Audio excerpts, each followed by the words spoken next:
All right, can you guys see the screen? All right, so welcome everyone to our first live Zoom event. We're super excited to be hosting this today. For those of you who don't know me, my name is Jane Chen. I'm the co-founder of Embrace. I've been doing this work for over 15 years now, and it sounds crazy to hear myself say that number and think about how long I've been doing this. But I'm joined here today by many members of the Embrace team, including two other speakers, Alana Sheikh, who is our Director of Global Health, and Justin Luke Riley, who is our Executive Director. We also have a special guest calling in from Zambia, Leah Seaman, and especially wanted to thank her because there's a power outage there right now, but she was still able to join us today. So she'll be giving us a live update from on the ground in Zambia later on in the presentation. So I'm going to kick off the presentation by telling you guys, I'm going to kick off by telling you guys a little bit about the backstory of Embrace, and I'll just ask everyone to please mute who is not speaking. Or Jasmine, if you can help mute, that would be great. So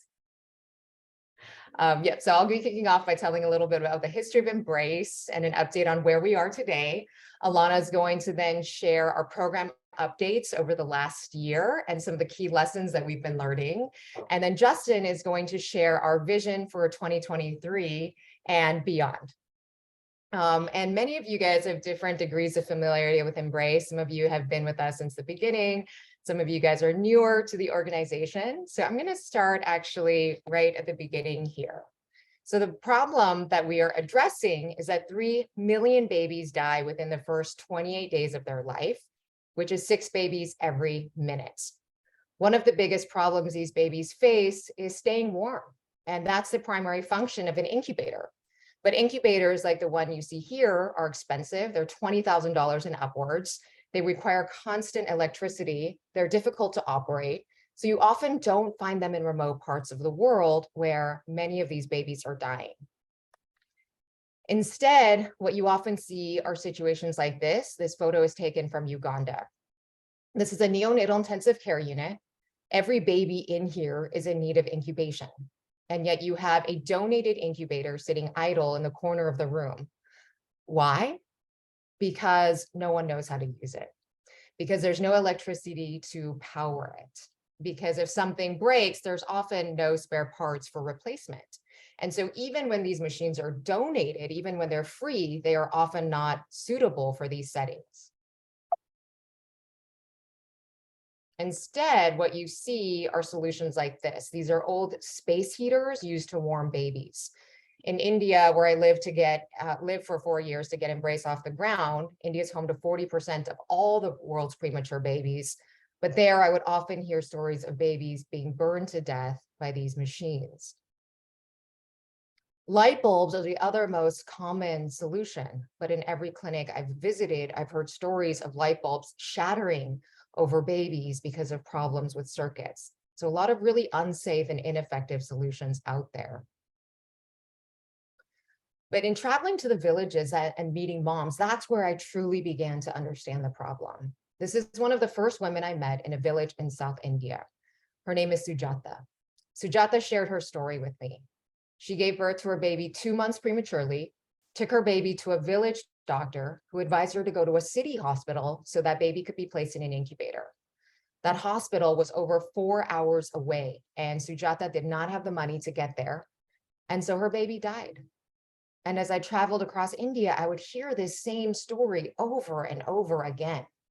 And so what my team and I quickly realized was that what was needed was not just a lower cost version of what exists today. We needed something that could work in a village setting, which meant it had to be portable, it had to be super easy to use, and it had to work without constant electricity. So with that criteria in mind, we developed the Embrace Incubator. And for those of you who haven't seen the product, I have it here with me today. So it's a little sleeping bag. The inside is made out of a waterproof antimicrobial material. There's a clear viewing window in the front to monitor the baby's breathing and color. But the magic sits back here. So this is a phase change material. This is a wax-like substance with a melting point of 90 degrees of human body temperature. You can melt this with a heater that we provide, and once melted, it maintains the exact same temperature of 98 degrees Celsius or 90 degrees Fahrenheit or 37 degrees Celsius for up to 8 hours at a stretch. And you can reheat this thousands of times. So once you melt this, it goes into a little pocket in the back of the sleeping bag, and it creates a warm little microenvironment for the baby. And this is our very first customer. The most exciting part of this journey has been getting this product into the hands of the families and the babies who need it the most. In this photograph taken from India, this is 4 generations that are being represented here. And this is possible because this tiny life was saved by our incubator.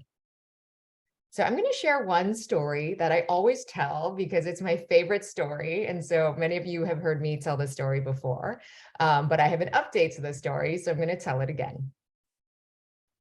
So about 9 years ago, we started working with an orphanage in Beijing called Little Flower Orphanage.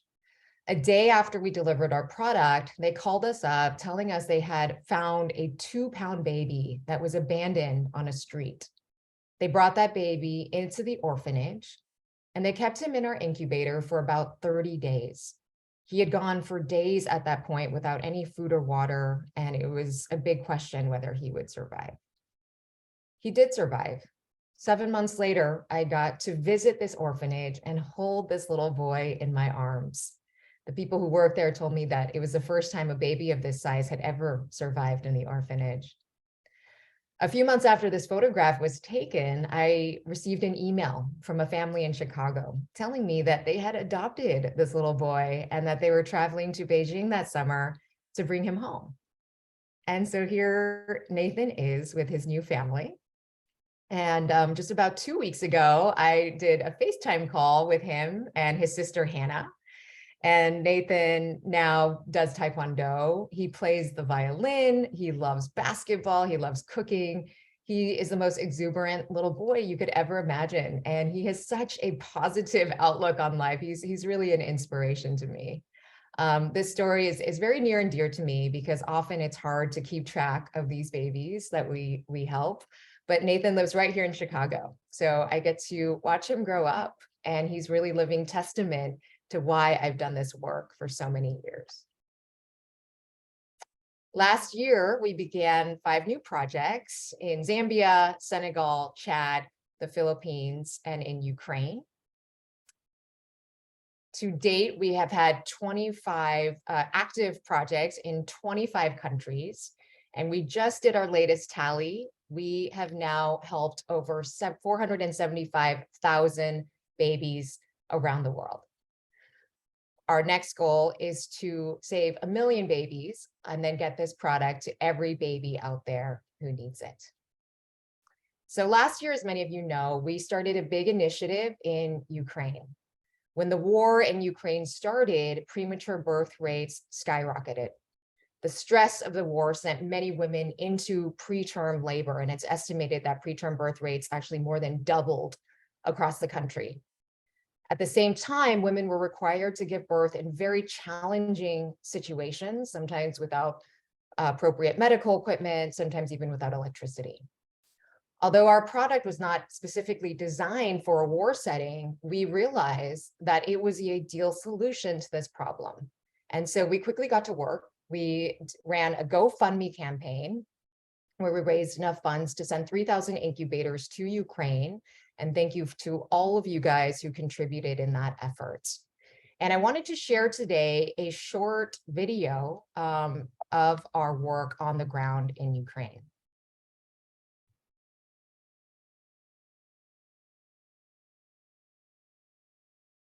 A lot of hospitals still have problems with power.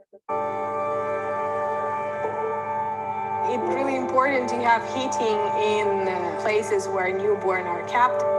During the birth, they have a lot of changes in their body. Lungs are opening, body temperature is changing.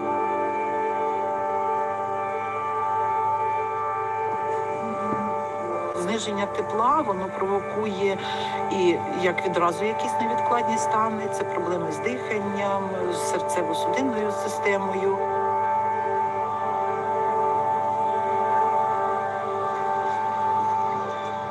тяжкому стані, бо зараз я тут мушу бути, в мене вдома діти, я переживаю, як там діти, теж до школи ходять, до садика.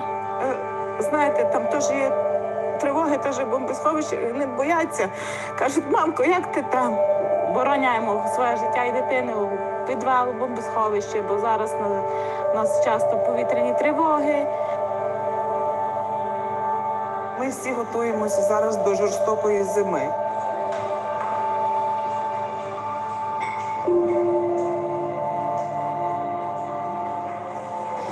То ми дуже раді, що в нас є такі засоби для зігрівання дітей. Ну, зараз в цих конвертах більша потреба, так як в військовий час нам більше потрібно транспортувати дітей на тривоги.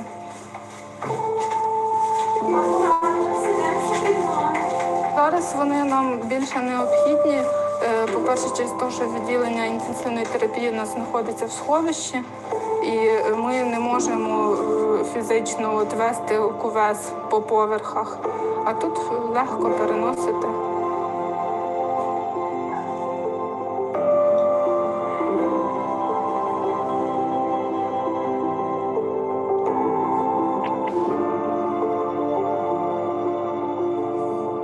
Потрібно вдвічі більше цієї апаратури, тому що спускаємося в бомбосховище і її там недостатньо. Збільшують її шанси на здоровий початок життя, на здоров'я. Відповідно ж, і хвилювання матері менше, і мама буде себе краще почувати, і родина. Більш за все, я люблю, коли наші найменші пацієнти одужують. І найбільше за все я люблю бачити щасливі очі батьків. Це здоров'я нації. Це наші майбутні хлопці, дівчата, українці.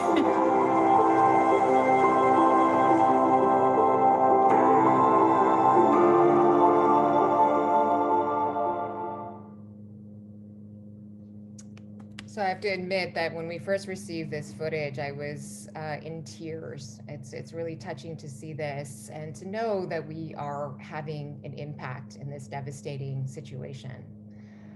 The situation there remains dire, and we continue to send incubators on a monthly basis.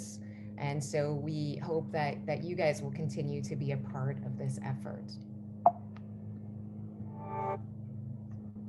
So I wanted to really thank all of our corporate partners and foundation donors for making this work possible. Thank you to the Bezos Family Foundation, to Coldplay, to the Tony Robbins Foundation, Relics, Beyond Yoga, Guava Family, the Ukrainian Medical Association of North America, Prolacta Bioscience Foundation, the Bar Method, and AppyJect. We couldn't be doing this work without your support. I also wanted to give a huge thanks to Flexport. Flexport has been our shipping and logistics partner. They have donated all of these services in kind, and we have leaned on them for their expertise in getting products into a war-torn setting, which is extremely complicated. And so truly, we couldn't be doing this work without Flexport, and we thank you immensely for all of your contribution to this initiative. And lastly, thanks to each and every one of you. Every donation that's been made, every time you've helped us spread the word, that is all helping us to save lives. We're just so grateful from the bottom of our hearts for making this work possible after so many years. This is a collective effort, and we're so appreciative to all of you for everything you've done to contribute. So with that, I am going to pass it over to Alana. Alana Hello? and I met about 15 years ago. We were both fellows in the TED. Yeah, university. Jasmine, would you mind muting? University number. Hello? All right. So Lana and I, as I said, met 15 years ago. We were fellows in the TED Fellows program together in India. Alana has deep expertise in global health, and in particular in maternal and child health. And so we're just so grateful to have her on the team with us. And I'll pass it over to you, Alana. Thank you, Jane.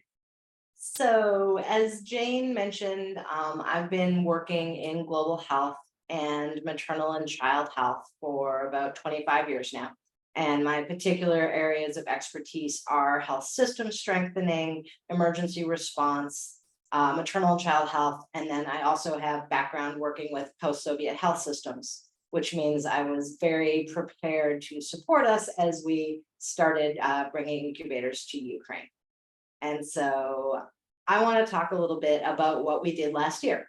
What did we achieve? What were our results in 2022? So we have 5, and we're just bringing on a 6th partners in Ukraine.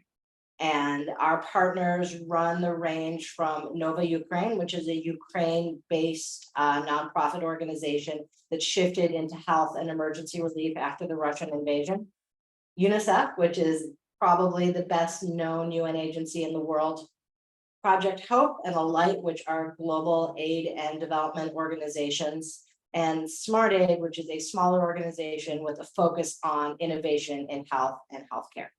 And with their support and their distribution efforts, we have our incubators all over Ukraine. I can't talk about specific locations for obvious security reasons, but we are in neonatal centers, we are in hospitals, we are in clinics, we are in ambulance units, and we have trained providers ranging from neonatologists to nurses to emergency medical techs in how to use the Embrace incubators. And we are already getting feedback, getting the reports back on how the incubators are being used and the difference that they're making in Ukraine. And in particular, when we're talking about the difference that our incubators are making in Ukraine, I want to talk about Sophia. This baby here, the baby in the incubator, that's Sophia. And she was the very first baby in Ukraine to be in an Embrace incubator. She was born in Sumy region in Ukraine. She was born 4 weeks early. And her mother had been worrying pretty much from the moment she realized she was pregnant about where she was going to give birth and how she could safely give birth. And she was thinking about home birth, and she was thinking about whether facilities were safe, because she knew that often hospitals and perinatal centers face shelling and face bombing, and she didn't want to give birth when there was bombing going on. She wanted to know that her baby would be safely cared for. And she told UNICEF how grateful she was that she knew that Sophia would be warm and safe in this incubator, even if they had to evacuate down to the basement. And baby Sophia never had to make the trip to the basement. She didn't have to be evacuated, and she was released from the hospital happy and healthy, I'm glad to say. Now, we aren't just working in Ukraine. Ukraine got a lot of our attention because it's an evolving emergency situation and a space where we discovered that our incubators were desperately needed. But we're not a Ukraine-focused organization, and emergency response isn't the only thing that we do. So we expanded our programs in Zambia last year, and then we added 2 new programs, one in Chad and one in Senegal. So this little guy here, he's in Chad, and he is in a isolated rural hospital in Chad. And before they had Embrace incubators, they were using almost all of those different risky makeshift solutions that Jane showed us at the beginning. They were using hot water bottles, they were using light bulbs, they were doing everything that they could, and they still were not able to keep their babies warm. Now, in Chad, babies tend to need the incubators because of nutritional issues with their mothers. So they're not necessarily born preterm, but they're born at low birth weight, which means they have trouble regulating their own temperature, and they need to be kept warm for their first month of life until they learn to self-regulate. So we were very proud to get started in Chad this year. And we were also very proud to get started in Senegal. Now, our Senegal program is very dear to my heart because I was reading the news and I saw an article that there was a maternity hospital in Senegal that burned down, most likely because there was an electrical problem in an incubator. and 11 newborn babies died. And as soon as I saw that, as soon as I shared that article within Embrace, we knew that we wanted to do something, that we wanted to help. And when a local Senegalese nonprofit named K-Tiki reached out to us, asking if we could donate 11 incubators in honor of the 11 newborns that died, we knew that we wanted to find a way to do this. And we have a donor partner, Sarah's Fund, which is based in the UK, and they donated the cost of the incubators so that we could get those to Senegal. And they actually just arrived in Senegal about a week and a half ago, and they're being installed in a newly rebuilt maternity hospital. And I will be training the healthcare team there on how to use the incubators in the next couple of weeks. And then finally, in 2022, we were able to expand our efforts in Zambia. And this is where I will hand over to Leah to tell us about the work going on in Zambia. Leah is a pediatrician from the UK, and she's been working in Zambia for about 8 years, and she's helping set up neonatal intensive care. So Leah, tell us what you're doing. Hi, it's good evening here, but I think it's good morning for a lot of you. I'm Leah. I've been based in Zambia now for 8 years, with 6 years of that at a rural district hospital, where I was tasked with setting up a neonatal service. When I started, we just had an old room with a broken incubator and a broken bed. No nurses, nothing really for the babies, oxygen, breathing machines, anything. And so we've just gradually been building up what we can do for our babies. We've gone from 200 admissions a year to last year we had 821 babies through the unit. But one of the main challenges we were finding, alongside how to support the babies from a respiratory point of view, was how to keep the babies warm. The space that we have currently is very small. Some of you will know that kangaroo mother care, where you put the baby on mum's skin, is really desirable in small babies, but you need a considerable infrastructure to be able to do that. And also mums need time to go and rest. And so what we've currently done since we received the Embrace incubators, I think we actually received the first ones at the end of 2020, and we've been using them ever since, is that we do intermittent kangaroo, and the mothers also have the opportunity to use the Embrace incubators to keep their babies warm. Just to give you a bit of a background for where we are, I know that people probably working in miles, our clinics can be up to 160 miles away to get to the hospital. And these babies are delivering in these bush clinics, basically with maybe one registered healthcare professional. And so these ladies that you're seeing on the photograph, I was actually training them that day in how to put a baby into the incubator to transport. These are our ambulance nurses. And so we currently just have one incubator in use in the ambulance, but my vision again is that we will hopefully expand that in the future and get more of them out into the even more rural areas so that they can bring these babies back warm. And one story is there was a baby who was put in an incubator just 30-minute drive away, even 20 minutes. The temperature was 33.4 when she went into the incubator, and it was 36.2 by the time she arrived at the hospital. So it really is incredible. It allows us to monitor the babies as well, better than when they're in kangaroo in the back of a dark ambulance.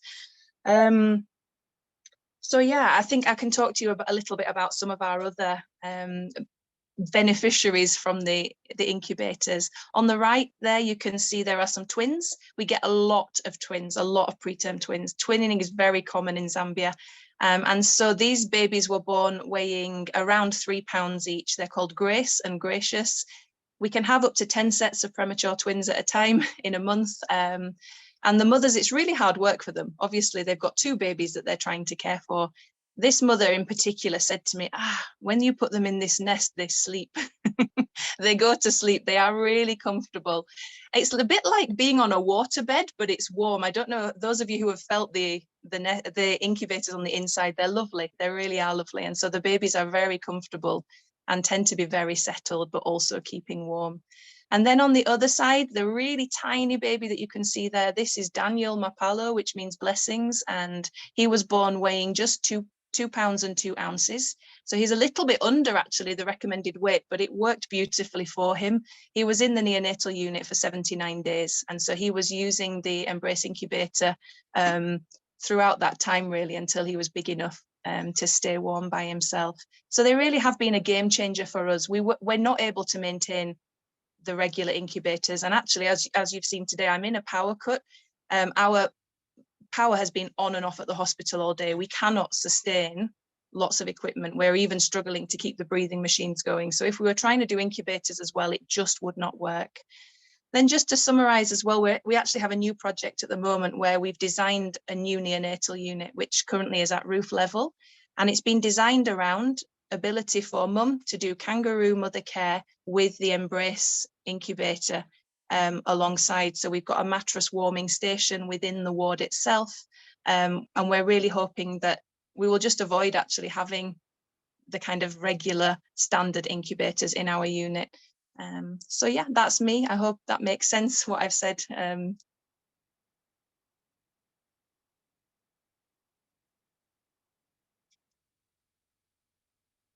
Thank you so much, Leah. It's always amazing to hear directly from someone who's using the incubators. And I can tell you, it actually, I've trained people so many times on using them, and it's never occurred to me to actually like put my hand inside and see what it feels like for the baby. And now I know that like it's comfortable, and that's why they always look so happy in there. They feel incredible, honestly. It's like being on a waterbed. They really are lovely. The feedback we get from doctors all over the world is how well babies sleep in it. So they often have to wake up the babies for feeding because they're sleeping so comfortably. So Embrace is a learning organization. And so I also wanted to talk a little bit about what we learned last year in achieving the results that I just told you about. And the first lesson, they're all pretty big, but this might be the biggest, is that our partners are finding uses for our incubators that we didn't predict. When we started sending incubators to Ukraine, we pictured them being stored in bomb shelters, in IDP shelters, so that they'd be ready if women gave birth there. And it turns out women in Ukraine are not giving birth in bomb shelters. They're not giving birth in IDP shelters. Women in Ukraine give birth in hospitals, in neonatal centers, in polyclinics. And if they're too afraid to go to a facility, they're giving birth at home. So instead, our incubators are getting used in those places. They're in hospitals, they're in clinics, they're in neonatal centers, and they're in ambulances so that they can attend the home births. So we didn't predict that, but of course, that's the best use for it in this situation. And it turns out that the end users, healthcare providers, parents, they're the people who know best what the incubator is needed for and how to use it. And it's our job as an organization to support them by providing information, by providing technical assistance, by helping them solve their problems. But it's not our job to tell them how to use the incubators. It's our job to make sure that they know how to use them safely and effectively, but it's not our job to identify the use case or try to enforce a use case, because the partners, the healthcare providers, the parents and the moms, they're the ones who know best how to use the incubators. So that's the first thing we learned, is that we can't predict everything that that partners will want to use an incubator for. Second thing we learned is that we can make as many plans as we want. We can lay out as many Gantt charts and schedules as we want, but we're not the only ones with the timeline. We have 5 different partners, 6 partners now in Ukraine. Every one of them has their own set of internal bureaucracy, decision-making processes that they have to navigate. And we cannot push them out of their own timeline because they have to do their own things. UNICEF is a UN agency, and they're bound by a lot of requirements that go with that. A lot of our partners work directly with the Ministry of Health, and government bureaucracies don't move quickly, not even in a war. And so as a partner, as people who want to make sure that our incubators get used as much as possible, it's our job to be ready to move as soon as the partner is. It's our job to be prepared so that when they say we can receive the incubators, when they say we've got them at the facilities, it's time to do the training, we can immediately respond. That's what we bring to this, is to make sure that our timeline is fast and efficient, and that we are never the ones slowing things down. But if other partners need time, then they need time, and there's not anything that we can do about that. One thing we've realized is that it is faster and more efficient if we have fewer larger partners. that trying to work facility by facility or working with very small organizations is slow and it's less effective in terms of getting incubators to the babies that need them. So one thing we're thinking about is how do we have larger partners who can move more incubators to more places faster. And then, okay, this might be the biggest lesson. They might all be the biggest lesson, but this one, lesson number 3, we're not just donating a product, we are saving tiny lives. And what does that mean in practice? In practice, what it means, you give me the picture of the boxes, Jane. I think it's the next one. Yeah. What it means in practice is we need to be there for our partners who are receiving and using the incubators pretty much from the minute they realize they need the incubators all the way through them gaining substantial experience in how best to use them and, like Leah, becoming the experts. So we need to be there from day one until they achieve expertise. And I've got this picture up of the boxes coming out from our manufacturing partner, which is Phoenix Medical Systems, which is this super modern facility in India, who's been with us for years and years manufacturing the incubators. And you know, like if you look at these boxes, they say warm pack, they say starter pack, they say refill pack, they say baby wrap. It can be confusing. So like one thing we've discovered that we need to do with our partners is be ready to tell them, like, this is what the boxes will look like when you receive them. This is how you open them up. This is how you distribute them to facilities. These are the pieces to go together. These are the different components. You always have to have a warm pack. That's the phase change wax that Jane showed us. With every baby wrap, that's the tiny sleeping bag. You need a heater to warm the warm pack. And just to bring people through this, sometimes multiple iterations. Sometimes different people in the organization need the information. Sometimes the same person needs to hear it more than once for it to really click. So we need to be there in the beginning, even before they have the incubators practically. We need to be there with them, supporting them with information, and sometimes like be there on the phone with them while they're opening their boxes. And then we need to be there with them, supporting them as they start to use the incubators. And so let's go to the next one, the next slide. And I want to talk about the training we do on how to use the incubators. Because like they're very simple medical devices, but there's nothing so simple that you cannot occasionally make a mistake with. So if you look at these 2 little babies in chat, the baby on the left, when they received the incubators, they were so excited to get started that they started using them before I had even done the training for them. And you can see that like this baby on the left, he's wrapped in this big, cozy, fluffy blanket. And it's in fact like so big and so cozy and so fluffy that they cannot properly Velcro him in. And what that actually means is it's not keeping this little boy as warm as he could be. Because if the Velcro is not secure, the heat is escaping. It's not right up against him. And the blanket is so thick, it's actually insulating him from the warm pack. You want him right next to the warm pack so it can keep him warm, not with these layers of blankets between them. So if you look on the right, this is after we did training, and you can see this little guy is like all securely Velcroed in, just one thin blanket. This baby is getting the maximum benefit from the heat of the Embrace incubator because they're lying cozy and comfy right on the warm pack, and the sleeping bag is securely closed so the heat can't escape. And so it wasn't enough that we got the incubators to Chad. We had to be there to make sure they got used as effectively as possible. If we want to make sure that every baby who needs an incubator has an incubator, we need to make sure that our partners are able to do that and they're able to use them as well as possible.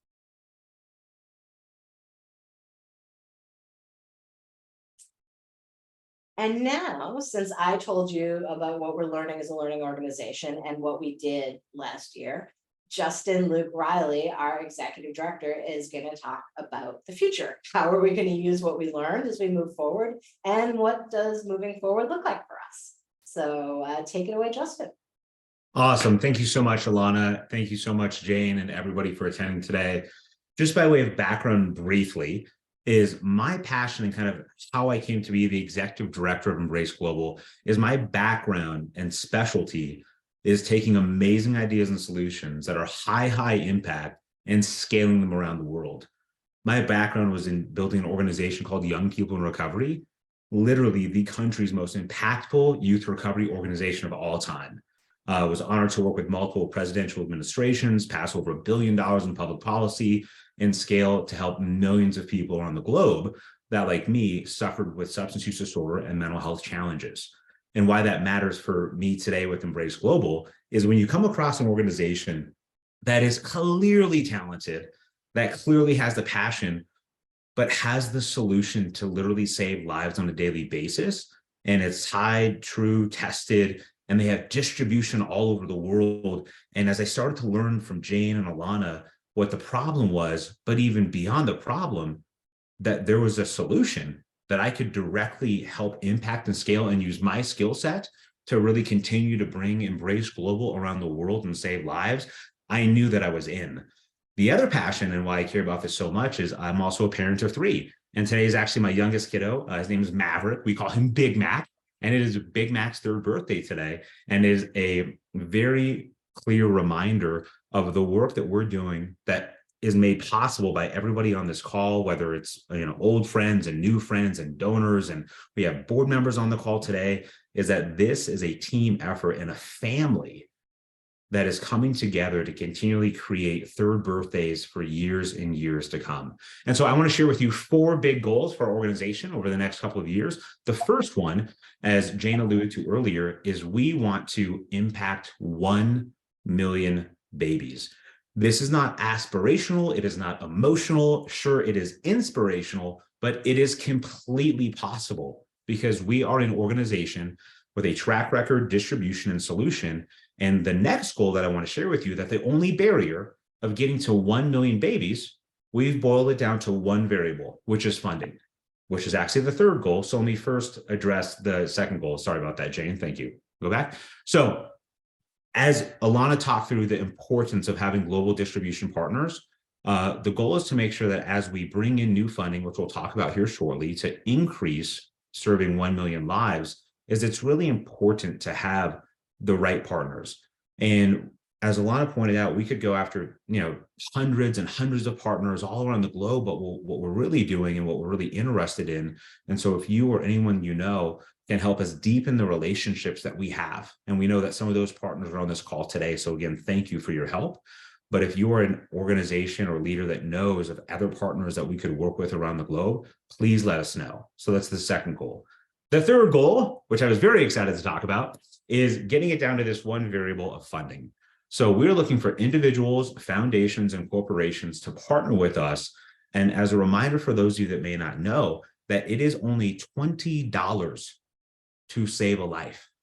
That is revolutionary. We're not in a position to where we need $1.73 billion to get to the next level of impact. We have gotten this thing so fine-tuned, so ready for scale, and set up so efficiently that we know that for only $20, we can save a life. And that is a tremendous win and vote of confidence we have in ourselves and our donors, that when you partner with us, I'm going to talk a little about 2 opportunities that we have coming up at the end of this presentation, but please join us in continuing to give and support and help us reach $1 million to get to that level of 1 million babies served. The final goal is the really interesting thing that comes from my background. So the reason why, when I alluded to earlier in my opening remarks of how Young People in Recovery, the organization, was able to scale so effectively, is because we had a really, really clever business model. And that business model allowed us to create what we call their chapter leaders or ambassadors, but what we're going to call here at Embrace are ambassadors, where this will allow leaders on this call or other people watching this recording later to actually apply, go through an orientation and training, and join us to be on our leadership team. And so what this means is for individuals that say, Justin, I can relate.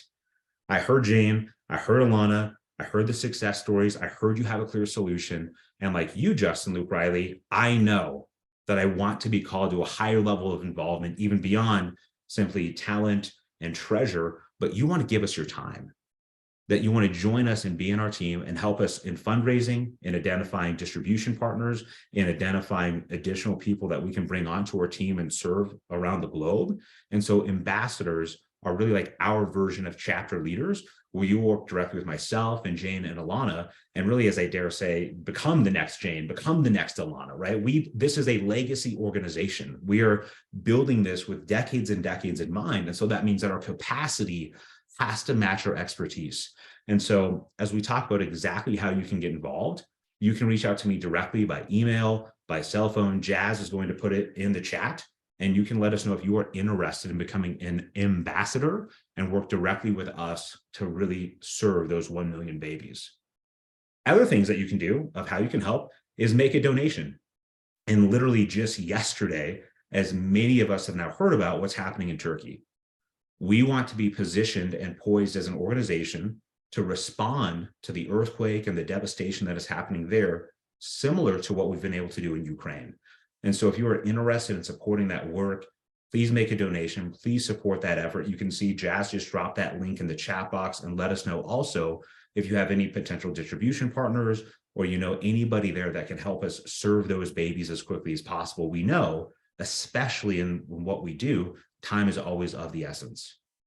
And if you are a person who has the ability to make an introduction to another partner or donor, please feel free to reach out. If you want to become a corporate partner, if you're saying, my organization, my company, whether I'm the founder or one of the leaders or team members there, we have been looking for something to really partner with on and really weave this into the fabric of your company's DNA. We would love to discuss what it would look like to be a corporate partner. And as I said, if you want to be some of our first ambassadors, nothing would please me more to be able to have a cohort launching in Q2 of ambassadors all over the planet, truly solving this issue for good. And also, like our amazing board members that we have on today, if you are interested in being on the board and you have a background in organizational development and fundraising or PR or legal, or you say, I want to sink my teeth into something and make a massive impact, we would be honored to have that conversation as well. So again, thank you so much. I'm Justin Luke Riley. My contact information is in the chat. Jane, I'll turn it back over to you to field some questions. Sure, so just stop the share here. Thank you, Justin. Thank you, Alana. And we'll just open it up. I think we have about 13 minutes left. So any questions, comments, we welcome that. And as Justin said, we're kind of in process of getting the right partners on the ground in Turkey, trying to respond to that very quickly. That's very top of mind right now. And so for those who want to be a part of that effort, we hope you'll do so. So I'll open it up.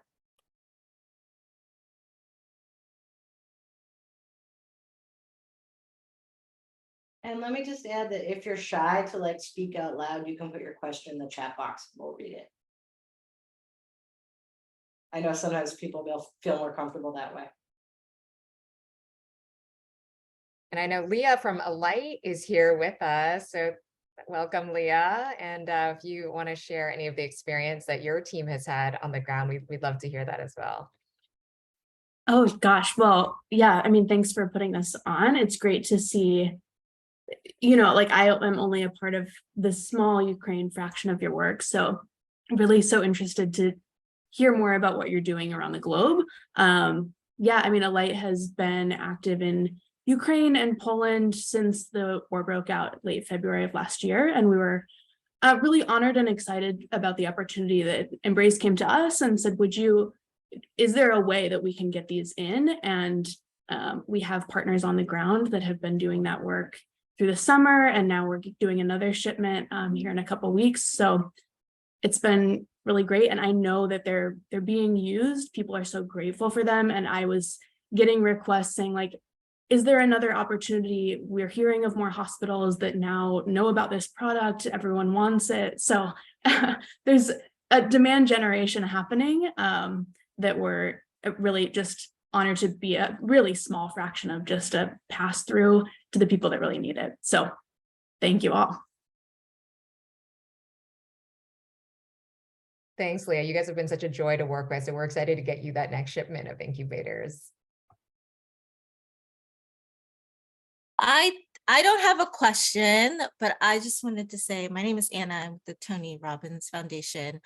This has been such a joy to really see really in depth of all the work that you guys are doing. I mean, I know we came in to help support the Ukraine effort, but really just seeing the scope of the work that you guys are doing is just it's humbling, quite honestly, for me personally. And yeah, I mean, it's really awesome. Thank you for this opportunity to see all what you guys are doing. And I'm very excited to see the growth and hitting those 1 million babies and lives rescued. Thank you, Anna. And thank you so much for you guys just jumping in right when we started that initiative and supporting it. It means a great deal to us. And Jane, I I'll just just jump in and noticed say the other. that, Oh no, go ahead, Alana.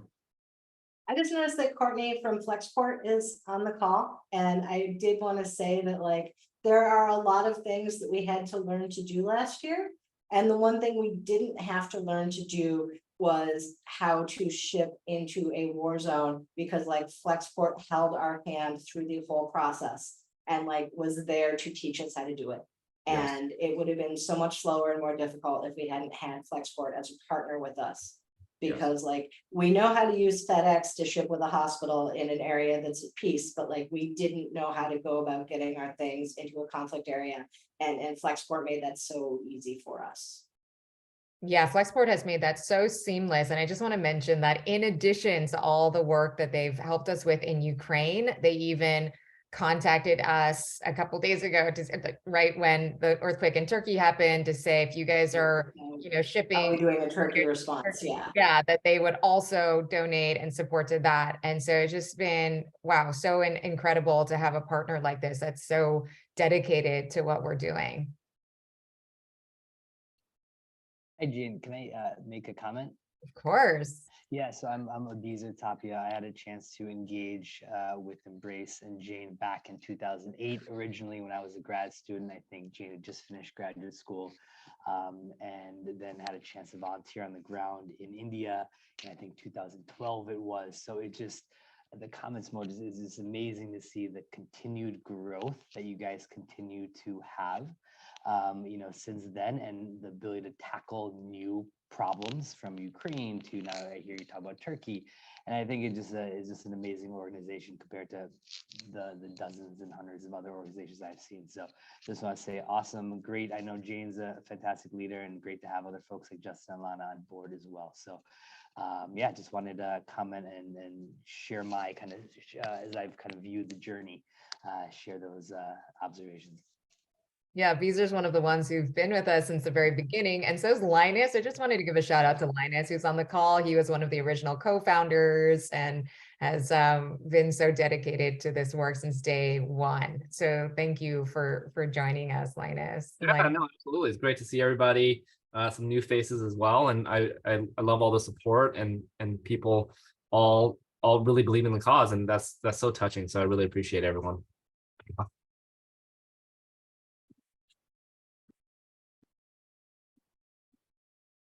Hey, Jane, this is Scott from Guava. I've got a question, if it's okay. Yeah, please. Well, first of all, you, Jane, and your team are all personal heroes of mine. It's really incredible what you have done over these last 15 years. I'm honored just to be able to participate in a call like this. I'm curious, as I think about scaling, what keeps popping into my head, which I don't know if it's the right way to define it, but it seems like a training problem. I'm wondering if there's a possible future where training isn't needed and there's product development that can continue to happen to make it more intuitive, or packaging or anything like that, or anything that you're contemplating like that. Yeah, is that thanks possible? Yeah, that's a great question. I'll let Alana take that one. Yeah, so coming out of the global health world, Alana, you're a little soft, your volume. yeah, I was messing around with the microphone because I thought I was done talking. That's my fault. That's better. Okay, I'll just stay in this exact position. So coming out of the global health world, with a couple decades experience of like working with healthcare providers on new devices, on new items, and driving slow but steady change in how healthcare is provided, there's really no such thing as having a device you can deploy without training. Like any change in how you provide healthcare has to be backed by training. I mean, there are ways you can simplify the training process. You know, you can put it on video. You can use a training of trainers approach, which is what we're going to start doing in 2023, where like you train 2 senior people and they cascade the training down. But like it does not appear to be possible to design something that can't be accidentally misused. And people always have questions. Like you can't get ahead of everything because like the users will always find something new and strange to do with it. That being said, though, I mean, Leah, if you're still on, maybe you can comment, because Leah has a lot of direct experience training moms directly on how to use it. So we'd love to hear kind of your thoughts and experience on the ground. Yeah, I mean, I think it's actually very easy to use. I think the main 2 challenges that you can find with somebody who's never used it before is 1, putting the baby too far down and then covering the head, and 2, putting a big blanket in there so they're not getting the heat. The minute you've explained that, even to a mother who's didn't even finish primary school, they get it, and then the incubator is used beautifully after that. So I think the training for my training was from Jane, and I think we spent 20 minutes on a Zoom call. You talked to me about how to make sure it had clicked, how to put the pack in, how to check that it had stayed warm. And from there, we just started using it, and I showed each nurse once, and then it went forward. So it's not a difficult thing to use. We do get a lot of equipment, and some other equipment takes a lot more time to use and is a lot harder to sustain and keep running. So I would say these are possibly one of the easiest things to use. They are quite intuitive. Once you've used it once, it's not difficult. It's definitely the easiest piece of medical equipment I've ever trained someone to use. Like we've got it like down to as simple as possible, I think. And Leah, I think Leslie asked if there's any issues with heating the wax pouch. We don't have any issues. So long as the power's on, we can heat the pouch, and then it lasts for a good amount of time. So even when the power's gone off, you've got that window of time. I can't think of any issues that we've had with heating the pouches. No. They just do it, and then the green light comes on.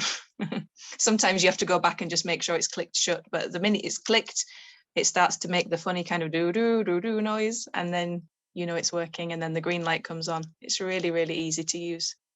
And that's kind of how when we were designing the product, we, were very inspired by Apple and iPhones, and we wanted to make something that people could just figure out. So it's a 1-button operation. Everything is meant to be such that you can figure it out pretty easily. There are still some of those training components with the not overwrapping the babies and so on. And I think there's more we could do in terms of like videos and illustrations to make that even more straightforward. But it's great to hear how intuitive it is, even for mothers who barely have an education. And while Leah is here, I also wanted to say that we're really eager to donate more incubator to Zambia, especially as they are building this new neonatal intensive care unit. And it was great to hear Leah say that they plan to only equip that neonatal intensive care unit with Kangaroo Mother Care stations plus Embrace incubators. And so that will be another initiative for us this year. Thank you. Cool. Well, I think we just have our final couple minutes. If there's any final thoughts, comments, questions, we welcome them. Otherwise, what we hope to do is to host these more regularly and to perhaps even host them live from the ground where our partners are working, so you guys can see the incubators in action. And we'll keep everyone up to date on that. But again, just so appreciate all the support from many parts of the world, all of the contributions, and we're eager to move this along. And I'll let you wrap up with the final words, Justin. Awesome. Thank you, Jane. I was just thinking, man, do I say it? Do I not say it? But I'll be the cliche executive director, so to speak, that, primarily focuses on fundraising. But really, I think Scott, and to your point, sir, and so many others, I don't know, Jane, which I so enjoyed in a lot of ways. I was very much grilled and vetted and tested, there was a very long process of me having the honor, as it should have been, to serve as the executive director here. But I asked similar questions for 6 to 9 months, right? And even then we had some more history before that as well. I'm like, so where are the roadblocks? Where's the challenges? Like, is it, I'm making this up, this is not true. Is it in, okay, well, we don't really know how to distribute around the world. Well, that's not it, right? Like, okay, well, are there real challenges with the product that maybe we have to overcome those challenges? That's not the issue, right? And so, though it may be cliche coming from the new executive director, but it is the most accurate statement I could make is this is coming down to a funding issue, which luckily that's one of the easier things to figure out, right? This really is the more money we get, the more people we can serve, right? And so I know that many of us that lead businesses or foundations or nonprofits is sometimes things do come down to money. And in a great way, though, this isn't just about money and collecting it to hoard it and keep it. It really does represent every single dollar we bring in, we can help that many more lives. And that's why for me, it was such an easy yes and honor to be on the team at Embraces, because they've done the heavy lifting and the hard work. Now it's our job to make sure that it isn't a simple thing like money and resources that's getting in the way of providing a solution. So there's my last little pitch there. But Jane, Alana, Leslie, board members, Leah, thank you so much for sharing. Everyone, founders of Embrace, super honored and humbled to see you live. And thank you all so much for joining us today. We will all be in touch soon. Have a good rest of your day. Cheers. Bye, everyone.